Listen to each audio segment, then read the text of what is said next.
దేవుని పరిశుద్ధ నామానికి స్తుతి కలుగును గాక. సంతోషంగా లేని వారు ఒకసారి హల్లెలూయా చెప్పండి. మీకు దేవుడు సంతోషం దయచేయును గాక. అంటే మిగతా వాళ్ళందరూ సంతోషంగా ఉన్నట్టేనా? సరే, నేరుగా సరాసరిగా కాలయాపన చేయకుండా, కాలాన్ని వృధా చేయకుండా మన ముందు దేవుడిచ్చిన సమయాన్ని మనం సద్వినియోగం చేసుకోవడానికి సాగిపోదాం. మొదటి సమూయేలు గ్రంథము 17వ అధ్యాయము, దయచేసి తీయండి. మొదటి సమూయేలు గ్రంథము 17వ అధ్యాయము 34-35 వచనాలను నేనే చదువుతాను, చూడండి. అందుకు దావీదు సౌలుతో ఇట్లనెను, నీ దాసుడనైన నేను నా తండ్రి యొక్క గొర్రెలను కాయుచుండా సింహమును ఎలుగుబంటియును వచ్చి మందలో నుండి ఒక గొర్రె పిల్లను ఎత్తుకొని పోవుచుండగా నేను దానిని తరిమి చంపి పిల్లను దాని నోట నుండి ఆ గొర్రెను విడిపించి తిని అది నా మీదికి రాగా దాని గడ్డము పట్టుకొని దానిని కొట్టి చంపి తిని. చిన్న మాట ప్రార్థన చేసుకుందామండి. స్తోత్రం ప్రభువా, పరిశుద్ధుడా, సకల ఆశీర్వచనములకు కారణభూతుడవైన స్వామి, ఈ మధ్యాహ్న కాల శుభతరుణమున మరణాన్ని ఓడించి మృత్యువుని మృతి చేసి తిరిగి లేచిన ఘన శుభదినమున నిన్ను ఆరాధించే భాగ్యం మాకు ఈవిగా వరముగా అనుగ్రహించినందుకు స్తోత్ర. సమాజంలో మాకంటే మంచివారు, మేధావులు, తెలివైన వారు, నీతిపరులు ఎందరో ఉండగా అభాగ్యులమైన మాకు నీ సన్నిధానమున గడిపే కృప మహదైశ్వర్యమును ఉచితముగా నీవు దారపోసినందుకు స్తోత్ర. ఆరంభ ప్రార్థన మొదలుకొని ఈ గడియదనుక నీ నామానికి మహిమకరముగా మాకు ఆశీర్వాదదాయకముగా నడిపించిన నీ యొక్క సారథ్యమును బట్టి నిన్ను స్తుతిస్తూ ఉన్నా. మిగిలి ఉన్న ఈ అతి తక్కువ తరుణాన్ని నీ చేతులకు అప్పగిస్తూ నీ పిల్లలందరిలోకెల్లా చిన్నవాడు, అల్పుడు, అజ్ఞాని నిదాసుని నీ చేతిలోకి తీసుకొని పిలిచిన పిలుపును బట్టి తైలము తక్కువ చేయక నా నోట నీ మాటల ఊటను ఉబికింపజేసి మా అందరి జీవితాలకు అవసరమైన పరలోక మన్నాను మా మధ్యలో విడుదల చేసి బ్రతుకులను సాఫల్యపరచి మహిమ పొందమని. అలాగే ప్రభువా, నిదాసుడు మదనయ్య గారు తండ్రి గారు అనారోగ్యముతో ఉన్నాడని మేము విని ఉన్నాం.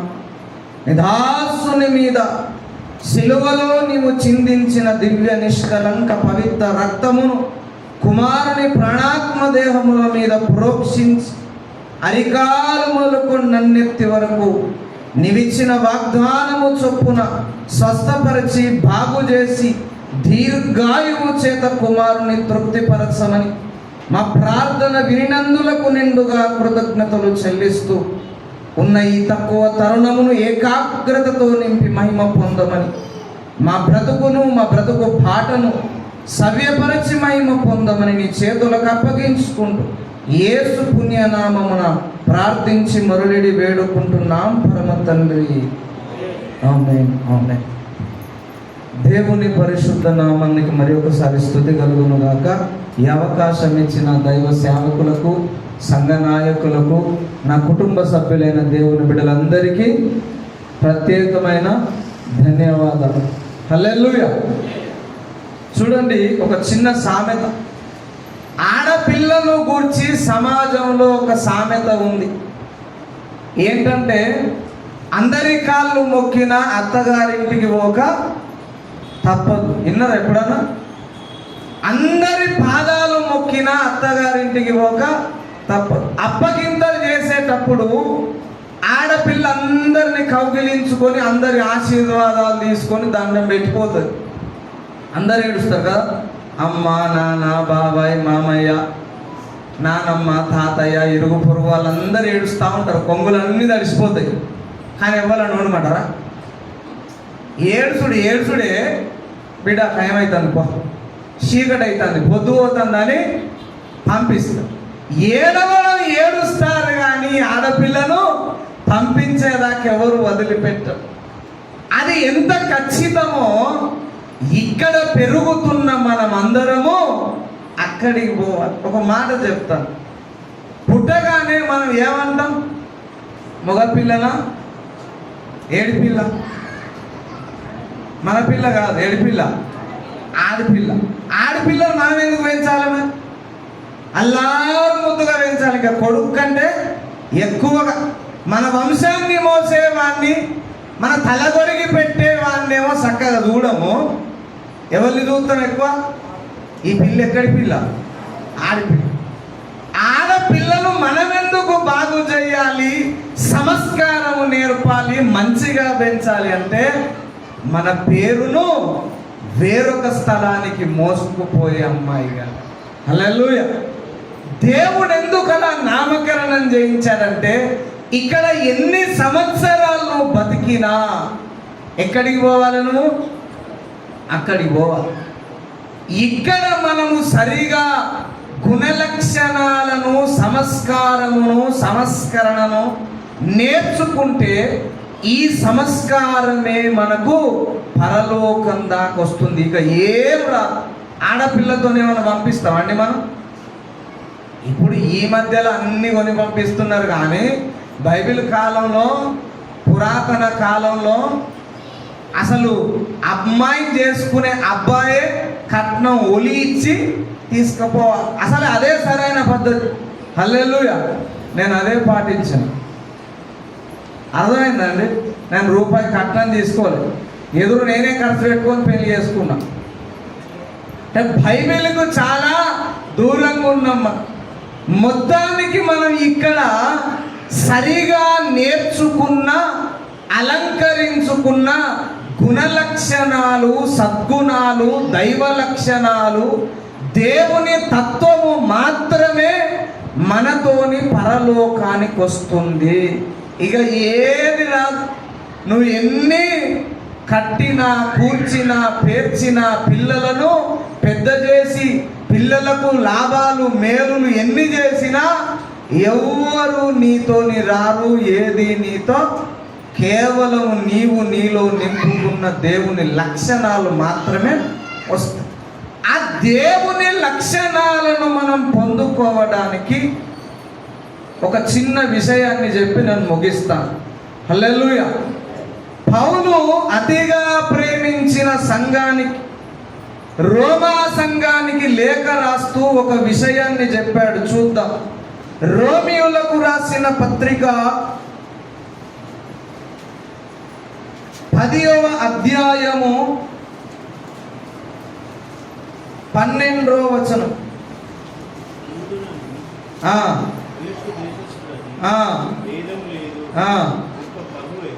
అందరికీ ప్రభువయ్యుండి తనకు ప్రార్థన చేయు వారందరి ఎడల కృప చూపుటకు ఐశ్వర్యవంతుడై ఉన్నాడు. దేవుడు అందరికీ కృప చూపుటకు ఐశ్వర్యవంతుడై ఉన్నాడు. దేవుని కృప నీకిస్తే తరిగిపోదు, ఎందరికి ఇచ్చినా తరిగిపోదు. అందరికీ కృప దేవుడిస్తాడు. అయితే కృప అందరూ పొందుకుంటే, కృప అందరూ అందుకుంటే, అందరూ ఒకే వ్యవధిలో, ఒకే అంతస్తులో, ఒకే లక్షణాలతో, ఒకే ఎదుగుదలలో భక్తులు ఉన్నారా? మన ప్రశ్న. ఉన్నారండి? లేదు. అందరూ భక్తులు సమానంగా ఎదగలేకపోతున్నారు. మరి కృప అందరికీ దేవుడిస్తున్నప్పుడు ఆ కృపను తీసుకున్న వారందరూ ఒకే రకంగా ఎందుకు లేరు అంటే, కృపను చాలా మంది దుర్వినియోగం చేస్తున్నారు. కృపను చాలా మంది దూరం చేసుకుంటున్నారు. లేఖనాలు చూపించే సమయం లేదు కాబట్టి త్వరగా వెళ్తాను. యూదా రాసిన పత్రిక 3వ వచనంలో దేవుడు అంటాడు, దేవుని కృపను వారు కామాతురత్వమునకు దుర్వినియోగపరచుకొనొచ్చు అన్నాడు. చాలా మంది కృపను ఏం చేసుకుంటున్నారు? దుర్వినియోగం చేసుకుంటున్నారు. ఇంకా కొంతమంది ఏం చేస్తున్నారంటే, యోహాను సువార్త 1వ అధ్యాయము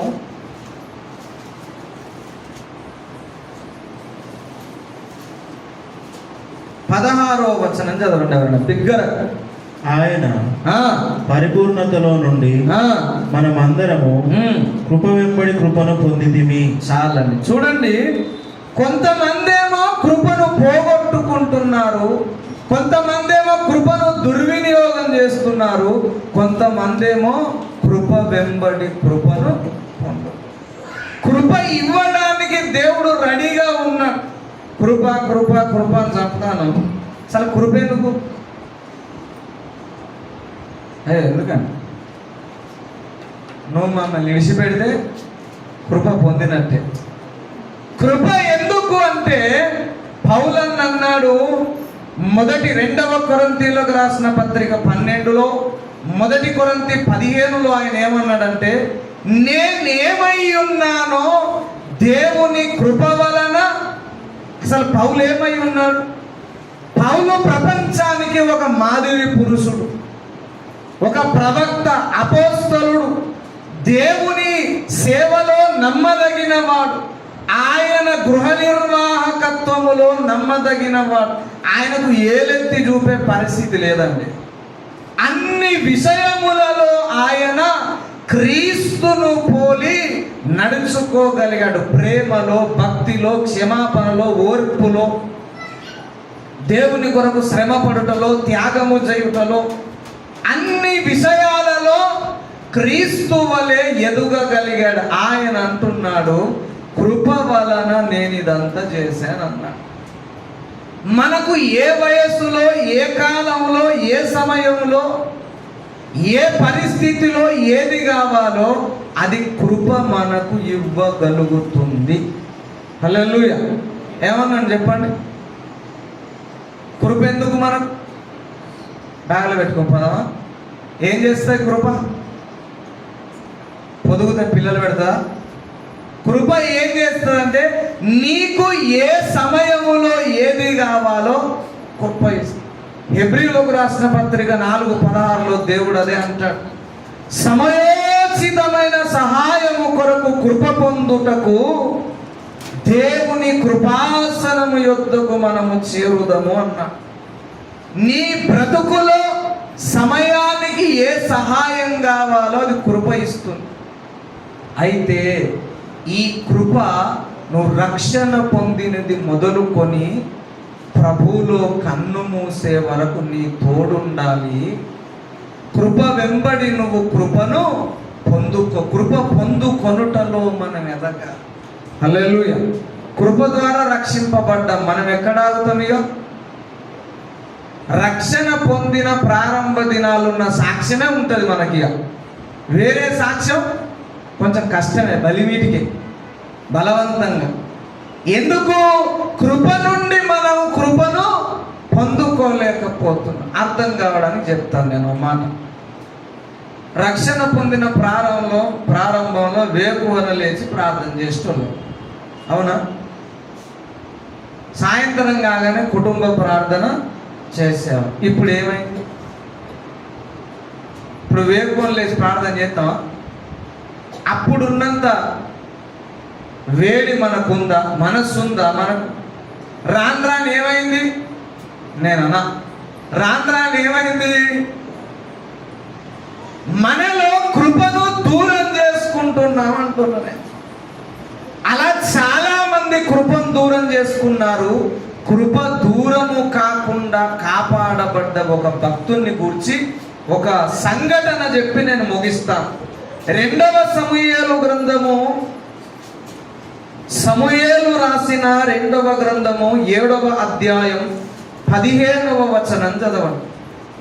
నిన్ను స్థాపించుటకై నేను కొట్టివేసిన సౌలునకు నా కృప దూరమైనట్లు అతనికి నా కృప దూరము చేయను. చాలని ఇటు చూడండి, సౌలును దేవుడు ఎన్నుకున్నాడు. ఇశ్రాయేలు ఎవరికి లేని కృప ఆయనకి ఇచ్చాడు. అంతవరకు ఇశ్రాయేలులో రాజు ఎవరు లేరు, అందరు సమానమే. రాజు లేడు, నాయకుడు లేడు, పరిపాలించేవాడు లేడు. కానీ దేవుడు సౌలుకు అధికంగా అదనంగా కృపను పంచి ఇస్తే అతడు కృపను దూరం చేసుకున్నాడు. దావీదుకు అది సంక్రమించింది. దావీదు దాన్ని పొందుకున్నాడు. పొందుకున్న దావీదు కడవరకు దాన్ని కాపాడుకోవడమే కాకుండా కృప వెంబడి కృపను ఆయన అందిపుచ్చుకున్నాడు. 143వ కీర్తన దావీదే రాశాడు. తర్వాత చూడండి, అందులో 19-20 చరణాలు ఉంటాయి. అందులో కృప నిరంతరం ఉండును, కృప నిరంతరం ఉండును, కృప నిరంతరం ఉండును అని పాడిందే పాట పాసవన్ల దాసరి పాట అన్నట్టు అదే పాట పాడతాడు. ఎందుకు మరి అన్నిసార్లు చెప్పిండు?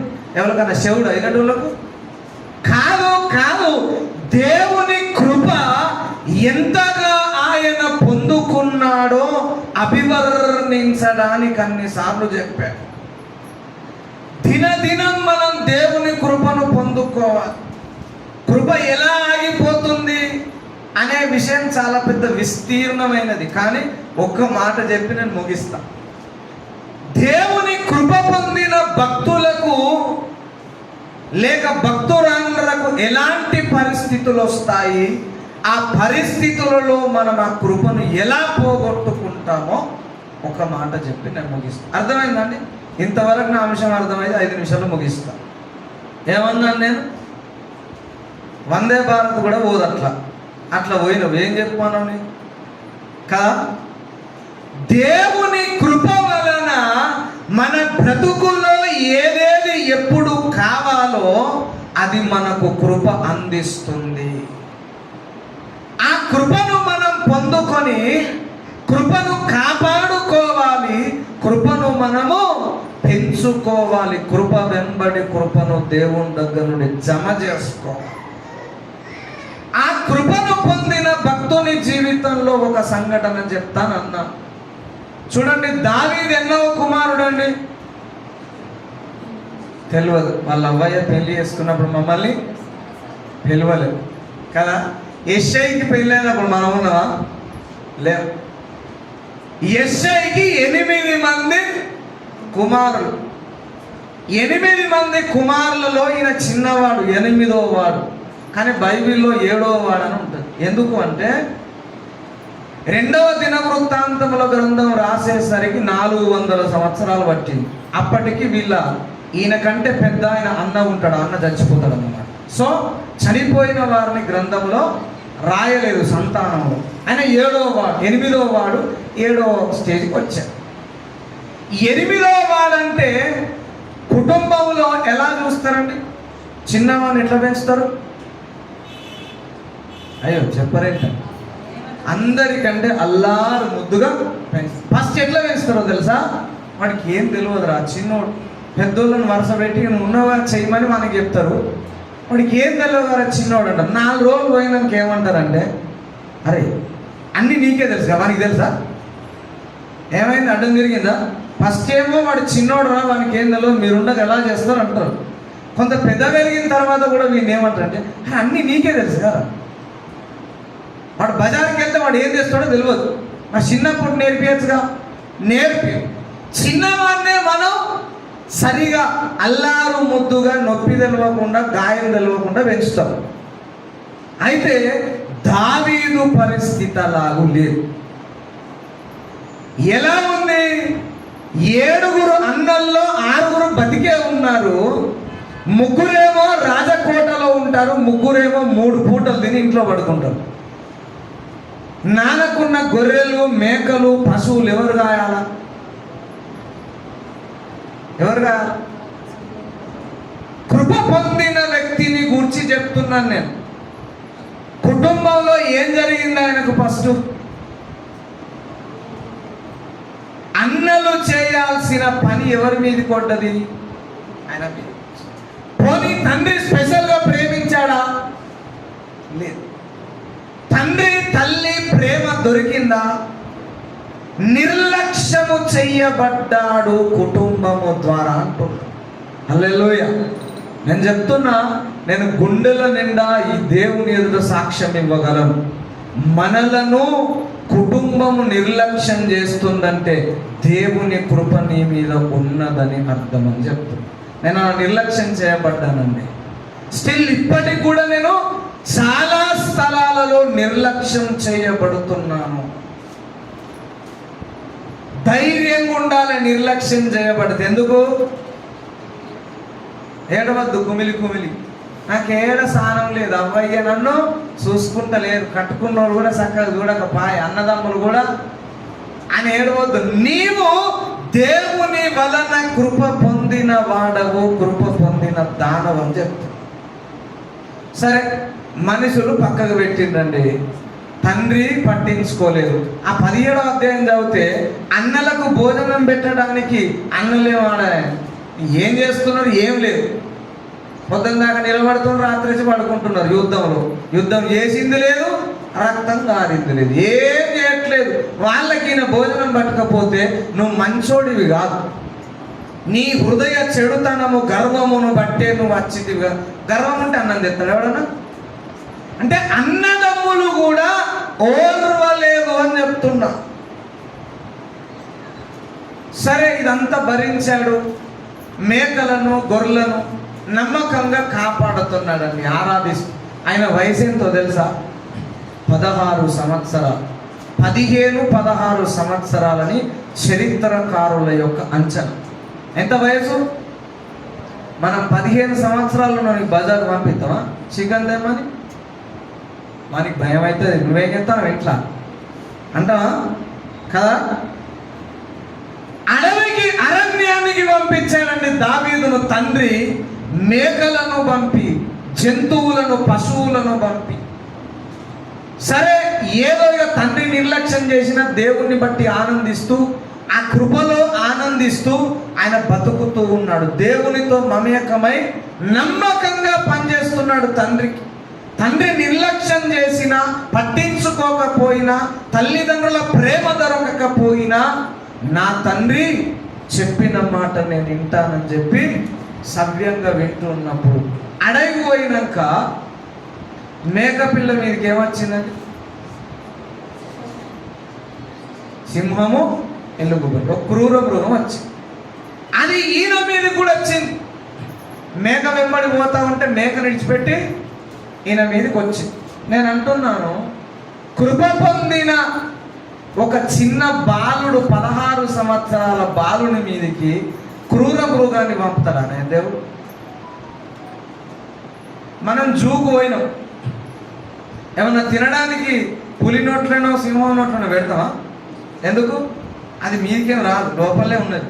కానీ మనకు ఎంత భయం, ప్రాణం పోయేంత భయం. మరి ఇప్పుడు దావీదుకు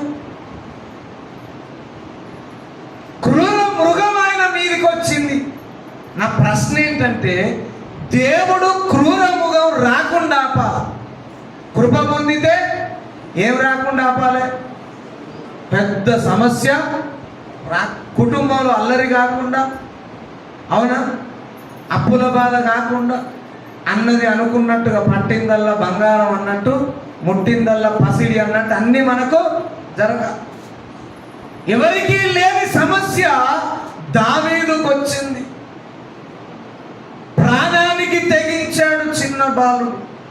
ప్రాణం పోంది కావచ్చు అనుకున్నాడండి. మనకు మన బ్రతుకులో కృప పొందిన తర్వాత అవమానాలలో, నిందలలో ఉండగానే ప్రాణాపాయ పరిస్థితులు మన మీదికి వస్తాయని చెప్తాం. హల్లెలూయా. తెలుగులో మాట పిచ్చుక మీద బ్రహ్మాస్త్రం అంట, తెలుసా? అట్లా సమాజంలో ఉన్న వాళ్ళు, పెద్ద పెద్ద వాళ్ళందరూ మన మీద ఫైట్ చేస్తారు. అప్పుడు మనం అనుకుంటాం, నేనెంత, నా బతుకెంత, అసలు నా మీదికి రావాల్సిన అవసరం ఏముంది అనుకుంటావా? అనుకోవా? ఈ సమస్య నాకు రావడం ఏంటి? ఈ దుస్థితి నన్ను కబలించడం ఏంటి? 10 ఎకరాలు ఉన్న పంటేమో పాడుగాలే, అరగుంటున్న ఎకరమేమో పాడేది. ఇప్పుడు ఏమనుకుంటాం? ఏసయ్యా, నేనేం పాపం చేసినా? పక్కకు 10 ఎకరాలు ఉన్నది, అంత 60 ఎకరం పోయిన నష్టం ఉందా అండి? నాకు ఉన్నదే, అరే ఈ అరెకరాల సగం పోయినాక నేను ఏం పెట్టి పోషించుకోవాలి నా పిల్లలు? అప్పు తెత్తి కాలబెట్టి, అవునా? అప్పు తెత్తి వడ్డీకి అప్పు తెస్తే నేను ఏం కట్టాలి అని మనం అనుకుంటాం కదా. కానీ నేను చెప్తున్నా, ఈ నీకు ఇప్పుడు కలిగిన ఈ బాధ, ఈ వేదన, ఈ క్రూర మృగం నిన్ను చంపేసే పరిస్థితి రేపు నిన్ను రాజుల ఎదుట నిలబెడుతుందని చెప్తున్నా. హల్లెలూయా. 16 సంవత్సరాల వయస్సులో సింహమును దేవుడు ఎందుకు పంపించాడంటే, ఆ సింహాన్ని చీల్చిన అనుభవమే రాజైన సౌలు ఎదుట నిలబడడానికి ధైర్యమును, అవకాశమును, అనుకూలతను అనుగ్రహించిందని చెప్తున్నా. దావీదు మీదికి సింహం రాలే, చంపలేదు. ఇప్పుడు సౌలుకి ఏం చెప్తాడు? ఆయన గొల్లియాతును చంపడానికి సౌలుకి ఏం చెప్తాడు? ఆధారం ఏంది? ఉందా ఏమన్నా ఆధారం? ఆ ఆధారమును కలిగించడానికే లేత వయస్సులోనే తనకు శక్తికి మించిన సమస్యను తన మీద దేవుడు మోపారు అని చెప్తాడు. హల్లెలూయా. కృప పొందిన భక్తులలో ప్రథమముగా ఉండదలచిన దేవుడు ఉంచే లక్షణం ఏంటంటే, మనకు శక్తికి మించిన సమస్యను మన తల మీద పెడతాడు దేవుడు. ఎవరి మీద పెడతాడు? మనం మోయలేం, మనతోని కాదు. నేనైతే సేవ అంటే భయపడ్డాను. 5 సంవత్సరాలు నేను ఆర్డినేషన్ తీసుకొని సేవకు బయలుదేరలేదు. నన్ను నేను చూసుకున్న అద్దంలో ఎంతున్నా, నిజం యథార్థంగా చెప్తున్నా, ఎంతున్నా? ఇంతంతున్నా. నా మాట వింటారా ఎవరన్నా? నా ఇంట్లోనే విన్నారు, బయట వాళ్ళు వింటారా? సంఘం వింటారా? సమాజం వింటారా? నన్ను నేను చూసుకొని నేను అన్నా, నేను కాను ప్రభా, నేను సేవ చేయాలంటే దేవుడు ఓపిక బట్టి 5 సంవత్సరాల తర్వాత నాకు జబ్బొచ్చు, బ్లడ్ మోషన్స్ అయినాయి. 15 రోజులు చచ్చిపోతా కావచ్చు అనుకున్నా. ఎన్ని హాస్పిటల్ తిరిగినా బాగాలే. చివరికి చచ్చిపోవడం ఎందుకు, ఈ ఆసావేందో సేవలు చేద్దామని ఒప్పుకొని, యేసయ్య నన్ను క్షమించు, నేను సేవకు వస్తాను. మరుసటి రోజే వితౌట్ మెడిసిన్, ఏ మాత్ర లేకుండా, మెడిసిన్ లేకుండా తెల్లారిసరికల్లా బాగయ్యాను. ఎందుకన్నా నేను సేవ చేయనని తెలుసు. సేవ గురించి, సేవలో ఉన్న కష్టాలు, కన్నీళ్లు, బాధలు, వెలివేతలు, గుండె కోత, ద్రోహాలు, మోసాలు అన్నీ తెలుసు. అవన్నీ పానీయం చేస్తూనే వస్తున్నాను. అది తెలిసే నేను అన్నా, నేను చెయ్య, నేను సపోర్ట్ ఉంటా. ఒక సేవకునికి నేనే అండగా దండగా నా ప్రాణమైన పెడతా, ఒక సేవకుని తోడుంటా. ఎక్కడికి పోవాలి చెప్పని అడిగిన. పోవద్దు, నువ్వే నా సేవ చేయాలన్నా. శక్తికి మించిన భారం, శక్తికి మించిన సమస్య. ఆ సమస్య మన బ్రతుకులోనికి ఎందుకు వస్తుందంటే, ఒకనాడు నిన్ను దేవుడు రాజుల ఎదుట, అధికారుల ఎదుట, అధికుల ఎదుట, ఉన్నతుల ఎదుట నిలబెట్టడానికి అది నీకు సాక్ష్యముగా మార్చుకుంటాడని చెప్తాడు. హల్లెలూయా. ఇలాంటి సందర్భంలోనే ఇశ్రాయేలీయులందరూ కృప కోల్పోయారు. అరణ్యంలో తిండి దొరకలేదు, కొనికినా లేదా? అరణ్యంలో నీళ్లు దొరకలేదు, ఏం చేశారు? సనికి చచ్చిపోయారు, తెలుసుగా. చూడండి మాట, ఒక్క మాట చదివించి ముగిస్తాం. 1 కొరింథీయులకు రాసిన పత్రిక 10వ అధ్యాయము 8వ వచనం చదువు. మరియు వారి వలె మనము వ్యభిచరింపక యుందము. వారిలో కొందరు వ్యభిచరించినందున ఒక్క దినముననే 23,000 మంది కూలిరి. మనము ప్రభువును శోధింపక యుందుము, వారిలో కొందరు సర్పము వలన నశించిరి. మీరు సనగకుడి, వారిలో కొందరు సనిగి సంహారకుని చేత కృప పొందారా లేదా? వీళ్ళు 430 సంవత్సరాలు కఠిన బాధ అనుభవించి విడుదల పొందారు కృప ద్వారా. ఎర్ర సముద్రం దాటిపోయారు కృప వలన. కానీ సనిగి కృపను కోల్పోయారు, దూరం చేసుకున్నారని చెప్తున్నారు. కృపను పొందిన భక్తులే, కృపను పొందిన భక్తురాండ్రే కృపను దూరం చేసుకుని ఆ కృప వేరొకరికి దాటిపోయేటట్టు మనం బ్రతకకూడదని చెప్తున్నాం. కృప పొందిన భక్తునికి ఎదురయ్యే సమస్యలు ఒక్కటి చెప్పాను. ఏం చెప్పాను చెప్పండి? అయ్యో, విన్నారండి? విన్నట్టు చేసిందా? పోనీ వింటే ఏం చేసింది చెప్పండి ఒకసారి. నేను ముగిస్తా, తర్వాత క్షమాపణ అడగకుంటుందని చెప్పేదాకా విడిచిపెట్టా నేను. హల్లెలూయా చెప్పరు. అయ్యో, దేవుని కృప పొందిన భక్తుల్ని కుటుంబము కానీ, సమాజం కానీ, తోటివారు కానీ, అన్నదమ్ములు కానీ నిర్లక్ష్యం చేస్తారు అని చెప్తున్నారు. మనం నిర్లక్ష్యం చేయబడతాం. అందరిని పిలుస్తారు ఇంట్లో, మనల్ని మాత్రం అందరికేమో పెళ్లి వెడ్డింగ్ కార్డ్స్ ఇస్తారు, మనకేమో ఫోన్ చేసి చెప్తారు, అక్క ఏమనుకోకు, పక్కకే ఉంటుంది ఇల్లు, అక్క ఏమనుకోకు, నేను వచ్చే అవకాశం లేదు, టైం లేదు, ఫోన్లో చెప్తాను ఏమనుకోకని చెప్తుంది ముందు. కానీ చుట్టూన్న ఊర్లకు అన్ని తిరిగి ఇప్పుడు మనల్ని ఏం చేసినట్టు, చెప్పినట్టే రాక అన్నట్టే. హల్లెలూయా. మనల్ని నిర్లక్ష్యం చేస్తారు చాలామంది. అప్పుడు అధైర్యపడద్దు, కుంగిపోవద్దు. ఏమనుకోవాలి? నేనే దేవుని వలన కృప పొందిన దానను, కృప పొందిన వాడనని ధైర్యం తెచ్చుకోవాలి. వాస్తవం కూడా అది.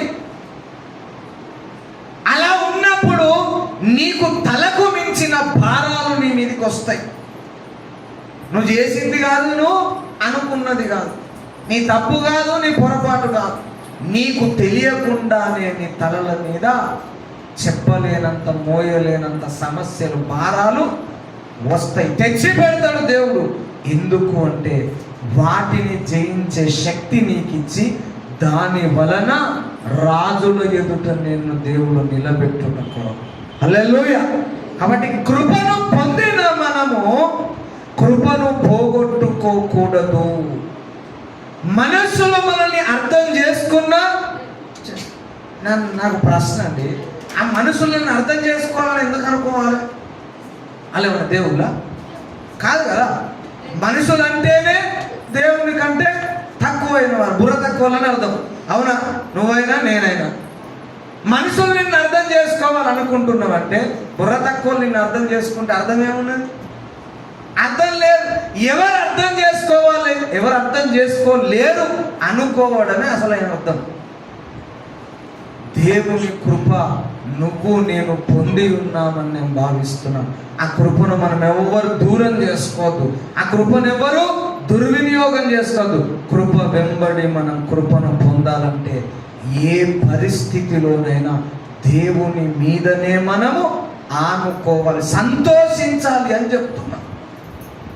పక్కోళ్ళకు రాని కష్టం మనకు వచ్చిందంటే కుమిలిపోవద్దు. నేను వారి కంటే ఎక్కువ కృప పొందాను అనుకోవాలి. హల్లెలూయా. ఇంటి పక్కోడు ఒక్క మేడ కొడితే మనం 2 అంతస్తులు కట్టామనుకో, ఏడ స్తుతిస్తాం? కింద కాదు, గ్రౌండ్ ఫ్లోర్లో కాదు, ఎక్కడ? ఫస్ట్ ఫ్లోర్కి వచ్చి పాటలు పెట్టి ఆరాధన చేస్తాం. అవునా? మరి పక్కోడి కంటే ఎక్కువ సమస్య మనకు వచ్చిందంటే కృపలో ఒక అంతస్తును ఎక్కావని జ్ఞాపకం చేసుకోవాలని చెప్తున్నా. అర్థమైన భాషలో ఒక మాట చెప్పి ముగిస్తా. కాసిన చెట్టుకే ఇదేం తెలుసుగా, కాసిన వాళ్ళనే దేవుడు ఎందుకు పండు తినద్దా మరి? ఆయన కొట్టద్దు ప్రభా ప్లీజ్, రక్తం కారద్దు, కొట్టద్దు. కొడతాడు, పండు తింటాడు, ఆ పండుకు నీకు ఫలం ఇస్తాడు అని చెప్తున్నా. హల్లెలూయా. కాబట్టి మనమందరం కృప పొందిన వారము, కృప వెంబడి కృపలో ఎదుగుతూ కృపను దూరం చేసుకోకుండా దేవుని సన్నిధిలో ఒదిగి భరించుటకై సిద్ధపడదాం. దేవుడు అలాగూ మనకు సహాయము చేయునుగాక. ఆమేన్. దయచేసి కళ్ళు మూసుకుంటూ ఒకసారి చిన్న ప్రార్థన చేస్తాం. ప్రార్థన చేసుకుందాం.